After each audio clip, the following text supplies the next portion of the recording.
Hi, welcome to study thriller. 9ാം ക്ലാസ്സിലെ maths ക്ലാസ്സിൻ്റെ മൂന്നാമത്തെ ഭാഗമാണ്. ഒന്നാമത്തെ ചാപ്റ്ററായ പേഴ്സ് ഓഫ് ഇക്വേഷൻസിൻ്റെ മൂന്നാമത്തെ ഭാഗം. 2 ക്ലാസ്സുകൾ അപ്ലോഡ് ചെയ്തിട്ട് ഏകദേശം 1.5 മാസമായി. കുറേ ലേറ്റായി, അറിയാം. ക്ലാസ് എടുക്കാൻ പറ്റാത്തൊരു സാഹചര്യമായിരുന്നു, അതുകൊണ്ടാണ്. പക്ഷേ ഇനി മുതൽ ക്ലാസ്സുകൾ സ്ഥിരമായിട്ടുണ്ടാകും. ഇന്ന് 3rd പാർട്ട്, നാളെ 4th പാർട്ട്, അങ്ങനെ കണ്ടിന്യൂസ് ആയിട്ട് തന്നെ ക്ലാസ്സുകൾ പോകുന്നതായിരിക്കും. സോ കാണുന്നവരൊക്കെ, പുതിയതായിട്ട് കാണുന്നവരൊക്കെ സബ്സ്ക്രൈബ് ചെയ്ത് കൂടെ കൂടിക്കോളൂ. ഓക്കെ, അപ്പോൾ നമുക്ക് മൂന്നാമത്തെ പാർട്ടിലേക്ക് പോകാം. ഇതാണ് നമ്മുടെ question. In A class there are 4 more girls than boys. On a day when only 8 boys were absent, the number of girls was twice the number of boys. How many boys and girls are there in the class? എന്താണ്, ഒരു ക്ലാസ്സിൽ 4 more girls than a boys. ബോയ്സിനേക്കാളും ഗേൾസിൻ്റെ എണ്ണം 4 കൂടുതലാണ്. അതായത് ബോയ്സിൻ്റെ എണ്ണത്തിനേക്കാളും 4 പേര് girls കൂടുതലാണ്. On a day when only 8 boys were absent. 8 boys വരാതിരുന്നൊരു ദിവസം the number of girls was twice the number of boys. ഗേൾസിൻ്റെ എണ്ണം ബോയ്സിൻ്റെ എണ്ണത്തിൻ്റെ ഡബിൾ ആയിരുന്നു. How many boys and girls are there in the class? അങ്ങനെയെങ്കിൽ ക്ലാസ്സിലുള്ള ആകെ ആൺകുട്ടികളുടെയും പെൺകുട്ടികളുടെയും എണ്ണം എത്ര? ഇതാണ് ക്വസ്റ്റ്യൻ. ഓക്കെ, ക്ലാസ്സിലാകെ ഉണ്ടായിരുന്ന എത്ര പേരാണ് നമുക്കറിയത്തില്ല. പക്ഷെ ഒരു കാര്യം അറിയാം, എന്താണ്? 4 മോർ ഗേൾസ് ദാൻ ബോയ്സ്. ബോയ്സിനേക്കാളും ഗേൾസിൻ്റെ എണ്ണം 4 കൂടുതലാണ്. അപ്പോൾ ബോയ്സിനേക്കാൾ ഗേൾസിൻ്റെ എണ്ണം കൂടുതലായതുകൊണ്ട് നമുക്ക് ബോയ്സിൻ്റെ എണ്ണം എത്ര എടുക്കാം? എക്സ് എന്നെടുക്കാം. അതായത് ഏത് നമ്പറിനെ ബേസ് ചെയ്തിട്ടാണോ മറ്റേത് പറഞ്ഞിരിക്കുന്നത് അതിനെ എക്സ് എന്നെടുക്കുക. അപ്പോൾ ബോയ്സിൻ്റെ എണ്ണം എക്സ്, ഗേൾസിൻ്റെ എണ്ണം എത്രയാണ്? ബോയ്സിൻ്റെ എണ്ണത്തേക്കാൾ 4 കൂടുതൽ, അതായത് എക്സിനേക്കാൾ 4 കൂടുതൽ. അപ്പോൾ എക്സ് പ്ലസ് 4. ഇനി എന്താ പറഞ്ഞേക്കുന്നത്? 8 ബോയ്സ് ആബ്സെൻ്റ് ആയ ദിവസത്തെ കാര്യം പറഞ്ഞിട്ടുണ്ടല്ലോ. അപ്പോൾ 8 ബോയ്സ് ആബ്സെൻ്റ് ആയ ദിവസം എന്തായിരുന്നു പ്രത്യേകത? അന്ന് ബോയ്സിൻ്റെ എണ്ണം എത്ര ആയിരിക്കും? മൊത്തം എക്സ് പേരാണുള്ളത്, അതിൽ 8 പേര് വന്നില്ല. അപ്പോൾ ബോയ്സിൻ്റെ എണ്ണം എക്സ് മൈനസ് 8. അന്നത്തെ ഗേൾസിൻ്റെ എണ്ണം എത്രയാണ്? വല്ല മാറ്റവും ഉണ്ടോ? എല്ലാവരും വന്നല്ലോ. ബോയ്സ് മാത്രമല്ലേ വരാതിരുന്നുള്ളൂ, ഗേൾസ് എല്ലാവരും വന്നിട്ടുണ്ട്. അപ്പോൾ എക്സ് പ്ലസ് 4 തന്നെയാണ്, അതിനൊരു മാറ്റവും ഇല്ല. ഓക്കെ, ഇനി എന്താ ക്വസ്റ്റ്യൻ പറഞ്ഞേക്കുന്നത്? When only 8 boys were absent the number of girls was twice the number of boys. ബോയ്സിൻ്റെ എണ്ണം ഇത്, ഗേൾസിൻ്റെ എണ്ണം ഇത്. പക്ഷേ ഇങ്ങനെ 8 പേര് വരാതിരുന്ന ദിവസം ഗേൾസിൻ്റെ എണ്ണം ബോയ്സിൻ്റെ എണ്ണത്തിൻ്റെ ഡബിൾ ആയിരുന്നു. അതായത് ഇതിൻ്റെ ട്വൈസ് ആയിരുന്നു. എക്സ് മൈനസ് 8ൻ്റെ ട്വൈസ് ആയിരുന്നു ഇത്. അങ്ങനെ പറഞ്ഞേക്കുന്നത്. എക്സ് മൈനസ് 8ൻ്റെ ട്വൈസ് എന്ന് പറയുമ്പോൾ 2 into X minus 8. Twice means ഇരട്ടി, ഡബിൾ. ഇതും തുല്യമായിരുന്നു എന്നാണ് പറഞ്ഞത്. ഇതിൻ്റെ ട്വൈസും ഇതും തുല്യമായിരുന്നു. ഇതിൻ്റെ ട്വൈസ് നമ്മൾ എഴുതി. അപ്പോൾ തുല്യമായിട്ട് എന്തെഴുതുക? എക്സ് പ്ലസ് 4 എഴുതുക. ഓക്കെ, ഇനി ഇത് സോൾവ് ചെയ്യാം. 2 ഇൻറ്റു എക്സ് മൈനസ് 8. ഇപ്പോൾ 2 into X 2x minus 2 into 8 16 equal X plus 4 അതുപോലെ എഴുതുക. ഇനി എന്താ ചെയ്യേണ്ടത്? എക്സ് എല്ലാം ഒരു സൈഡിലാക്ക്, നമ്പറെല്ലാം ഒരു സൈഡിലാക്ക്. അപ്പോൾ 2x, ഇവിടെ എക്സ് കണ്ടില്ലേ, അത് പോസിറ്റീവ് എക്സ് അല്ലേ. അപ്പോൾ ഇവിടെ വരുമ്പോൾ മൈനസ് എക്സ് ആക്കുക ഈക്വൽ അവിടെയുള്ള 4 അതുപോലെ എഴുതുക. എന്നിട്ട് ഇവിടെ കിടക്കുന്ന മൈനസ് 16 അപ്പുറത്തോട്ട് പോകുമ്പോൾ പ്ലസ് 16 ആകും. 2x മൈനസ് എക്സ്, 2xൽ നിന്ന് 1x കുറച്ചാൽ 1x കിട്ടും. ആൻഡ് ഈക്വൽ 4 പ്ലസ് 16 20 20 എന്ന് കിട്ടും. എക്സ് എന്ന് പറഞ്ഞാൽ 20 എന്ന് കിട്ടും. എന്തായിരുന്നു എക്സ്? ബോയ്സിൻ്റെ എണ്ണം. അപ്പോൾ നമ്മുടെ ക്ലാസ്സിലെ ബോയ്സിൻ്റെ എണ്ണം എക്സ് ആണ്, അതായത് 20 ആണ്. ഗേൾസിൻ്റെ എണ്ണം എത്രയാണ്? എക്സിനോട് 4 കൂട്ടിയത്, അതായത് 20നോട് 4 കൂട്ടിയത് 24. ഇതാണ് നമ്മുടെ ക്ലാസ്സിലെ ബോയ്സിൻ്റെയും ഗേൾസിൻ്റെ എണ്ണം. അപ്പോൾ ഇതാണ് സംഭവം. പക്ഷേ ഇതിങ്ങനെ എഴുതിയാൽ പോരാ, നമുക്ക് കുറച്ച് പ്രോപ്പറായിട്ട് സ്റ്റെപ്പ് വെച്ച് എഴുതാം. നോക്കിക്കോളൂ. നമ്പർ ഓഫ് ബോയ്സ് എക്സ് ആണ്.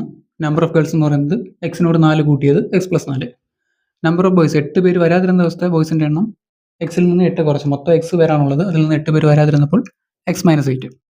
ഇനി ഈ എക്സ് മൈനസ് 8ൻ്റെ ഡബിൾ ആണ് ഗേൾസിൻ്റെ എണ്ണമായ എക്സ് പ്ലസ് 4. അതാണ് ഇവിടെ എഴുതിയിരിക്കുന്നത്. എക്സ് മൈനസ് 8ൻ്റെ double twice equal X plus 4. ഇനി ഇത് സോൾവ് ചെയ്യുമ്പോൾ 2 into X 2x minus 2 into 8 16. X plus 4 അതുപോലെ എഴുതി. എന്നിട്ട് 2x, ഈ കിടക്കുന്ന എക്സ് ഉണ്ടല്ലോ, അത് പോസിറ്റീവ് എക്സ് ആണ്. സൈൻ ഇല്ലെങ്കിൽ അത് പോസിറ്റീവായിട്ട് കൂട്ടണമല്ലോ. അപ്പോൾ ഈക്വൽ സൈൻ ഇപ്പുറത്ത് വരുമ്പോൾ നെഗറ്റീവ് ഇട്ട് എഴുതുക. 2x മൈനസ് എക്സ് 4 അതുപോലെ എഴുതുക. എന്നിട്ട് മൈനസ് 16 എന്നുള്ളത് പ്ലസ് 16 എന്നാക്കി.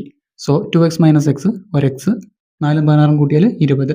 എക്സിൻ്റെ വാല്യൂ 20 എന്ന് കിട്ടി. എക്സിൻ്റെ വാല്യൂ എന്ന് പറഞ്ഞാൽ എന്തായിരുന്നു? നമ്പർ ഓഫ് ബോയ്സ് ആണ് എക്സ്. അപ്പോൾ ബോയ്സിൻ്റെ എണ്ണം 20.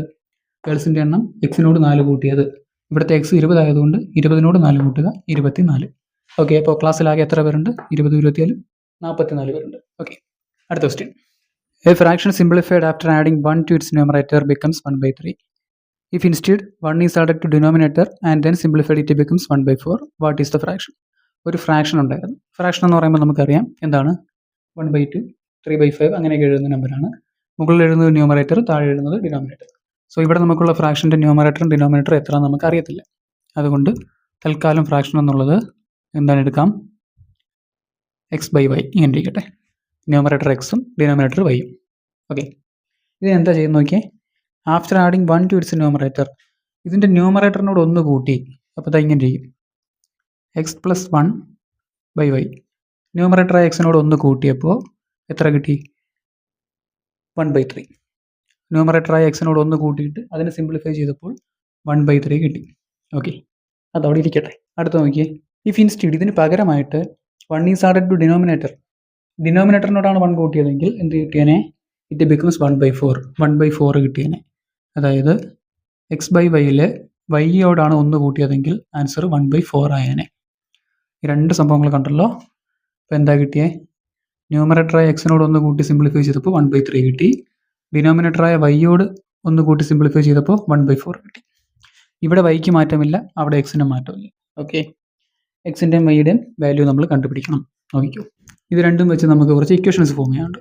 ഈ ഒരു സംഭവം വെച്ചിട്ട് നമുക്ക് എങ്ങനെ ഇക്വേഷൻ ഫോം ചെയ്യാൻ പറ്റും, ക്രോസ് മൾട്ടിപ്ലൈ ചെയ്താൽ പോരെ. ഇങ്ങനെ മൾട്ടിപ്ലൈ ചെയ്യുക, ഇങ്ങനെ മൾട്ടിപ്ലൈ ചെയ്യുക.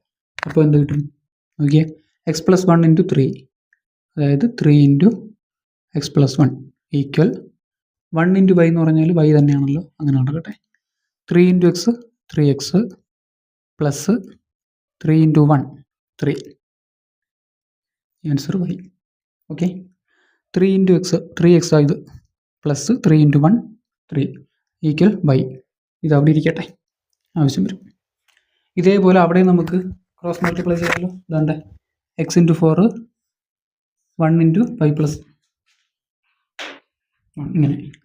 x × 4 means 4x equal 1 × y + 1 എന്ന് പറഞ്ഞാൽ എന്താണ്, y + 1 തന്നെയാണ്. ഓക്കെ, അവിടെ നിന്ന് നമുക്ക് സോൾവ് ചെയ്ത് തുടങ്ങാം. കാരണം എന്താണെന്ന് നോക്കിയോ, 4xൻ്റെ വാല്യൂ അറിയണമെങ്കിൽ y + 1 വൈയോട് 1 കൂട്ടണം. y എത്രയെന്ന് നമുക്കറിയാമോ, ഇതാ കിടക്കുന്ന 3x + 3 എന്ന് പറഞ്ഞാൽ y ആണ്. അപ്പോൾ അവിടെ കിടക്കുന്ന വൈക്ക് പകരം നമുക്ക് 3x + 3 ആഡ് ചെയ്യാൻ പറ്റും. സോ 4x ഈക്വൽ വൈക്ക് പകരം എന്ത് ചെയ്യുക, 3x + 3 3x + 3, പിന്നെ ഒരു +1 കൂടെ കൊണ്ട് അതുകൂടെ കൊടുക്കുക. 3x + 3 വന്നത് എന്തുകൊണ്ടാണ്, 3x + 3യും വൈയും തുല്യമാണ്. അപ്പോൾ y എവിടെയൊക്കെ ഉണ്ടോ അവിടെയൊക്കെ നമുക്ക് അതിന് പകരമായിട്ട് ഇത് ഉപയോഗിക്കാം. ഓക്കെ, ഇത് നോക്കിയേ, 4x ഈക്വൽ 3x അതുപോലെ എഴുതുക +3 + 1 അതായത് 4. ഇനി നോക്കിയേ, നേരത്തെ ചെയ്ത പോലെ 4x ഇവിടെ എഴുതുക. ഈ 3x ഈക്വലിൻ്റെ ഇപ്പുറത്തോട്ട് കൊണ്ടുവന്നിട്ട് കുറയ്ക്കുക. -3x ഈക്വൽ അവിടെ ഒരു 4 കിടപ്പുണ്ട്. 4x ന് 3x കുറച്ചാൽ ഒരു x, ആൻസർ 4. എക്സിൻ്റെ വാല്യൂ 4. അപ്പോൾ ഈ ഫ്രാക്ഷനിലെ എക്സിൻ്റെ വാല്യൂ നമുക്ക് കിട്ടി 4 ആണ്. ഇനി y കണ്ടുപിടിക്കണ്ടേ. y കണ്ടുപിടിക്കാൻ എന്ത് ചെയ്യും, നോക്കിയേ, 3x + 3 ചെയ്താൽ മതി, y കിട്ടും. ഓക്കെ, അപ്പോൾ y ഈക്വൽ 3x + 3. 3x എന്ന് പറഞ്ഞാൽ എത്രയാ, 3 × x, എക്സിൻ്റെ വാല്യൂ 4. 3 × 4 + 3, 3 × 4 12, 12 + 3 15. ഇതാണ് ആൻസർ. y 15, x 4. അപ്പം നമ്മുടെ ഫ്രാക്ഷൻ എന്താണ്, x/y അല്ലേ. x/y എന്ന് പറഞ്ഞാൽ എന്തായിട്ട് കിട്ടും, x ആയ 4 മുകളിൽ എഴുതുക, y ആയ 15 താഴെ എഴുതുക. ഇതാണ് നമ്മുടെ ഫ്രാക്ഷൻ. ഓക്കെ, കറക്റ്റ് സ്റ്റെപ്പ് വെച്ച് എഴുതാം. നോക്കിയോ. ഓക്കെ, ഇതാണ് ആൻസർ. ഫ്രാക്ഷനെ നമുക്ക് x/y എന്ന് എടുക്കാം. അതിൽ ന്യൂമറേറ്റർ എക്സിനോട് 1 കൂട്ടി, അപ്പോൾ നമുക്ക് സിംപ്ലിഫൈ ചെയ്തപ്പോൾ 1/3 കിട്ടി. x + 1/y equal 1/3. Cross multiply 3 × x + 1 1 × y. 3 × x + 1 എന്നുള്ളത് 3x + 3 എന്നാക്കി. ഇത് നമുക്ക് ഫസ്റ്റ് ഇക്വേഷനായിട്ട് അവിടെ വെച്ചേക്കാം, പിന്നീട് ആവശ്യം വരും. അടുത്ത രണ്ടാമത് പറഞ്ഞേക്കുന്നത് ഡിനോമിനേറ്ററോട് 1 കൂട്ടാനാണ്. അപ്പോൾ ഡിനോമിനേറ്ററായ വൈയോട് 1 കൂട്ടി, x/y + 1 ഈക്വൽ 1/4 എന്ന് കിട്ടി. 4 × x കണ്ടോ, 4x. 1 × y + 1 y + 1 തന്നെ. ഇനി വൈയുടെ ഭാഗത്ത് നമുക്ക് വൈക്ക് കിട്ടിയേക്കുന്ന ആൻസർ എന്താ, 3x + 3 എന്നല്ലേ. അത് ആഡ് ചെയ്ത് കൊടുത്തു, +1 അതുപോലെ എഴുതി. അടുത്ത സ്റ്റെപ്പിൽ വന്നപ്പോൾ ഈ 3യും ഒന്നുകൂടെ കൂട്ടി 4 എന്നാക്കി. പിന്നെ ഈ 3xനെ ഇവിടെ കൊണ്ടുവന്നു, അപ്പോൾ 4x - 3 എന്നായി 4. 4xൽ നിന്ന് 3x കുറച്ചാൽ ഒരു x, അത് 4 എന്ന് കിട്ടി. ഇനി നോക്കിയേ, ഈ എക്സിൻ്റെ വാല്യൂ ഈ ഇക്വേഷനിൽ കൊടുത്തു, ഈ എക്സിൻ്റെ സ്ഥാനത്ത്. y കണ്ടുപിടിക്കണമെങ്കിൽ 3x + 3 ചെയ്യണം. Okay, y equal 3x + 3. എക്സിൻ്റെ സ്ഥാനത്ത് എന്ത് ചെയ്യുക, 4 എടുക്കുക. 3 × 4 + 3 12 + 3 15. അപ്പോൾ ഫ്രാക്ഷൻ എന്താണ്, x/y. എക്സിൻ്റെ വാല്യൂ 4, വൈയുടെ വാല്യൂ 15. അപ്പോൾ 4/15. ഇതാണ് നമ്മുടെ ഫ്രാക്ഷൻ. ഇപ്പോൾ ഈ 2 ക്വസ്റ്റ്യനേ ചെയ്യുന്നുള്ളൂ. ബാക്കി ക്വസ്റ്റ്യൻസ് നാളെ തന്നെ ഉണ്ടാവും. ക്ലാസ് ഉടനെ തന്നെ അപ്ലോഡ് ചെയ്യുന്നതായിരിക്കും. തരാം.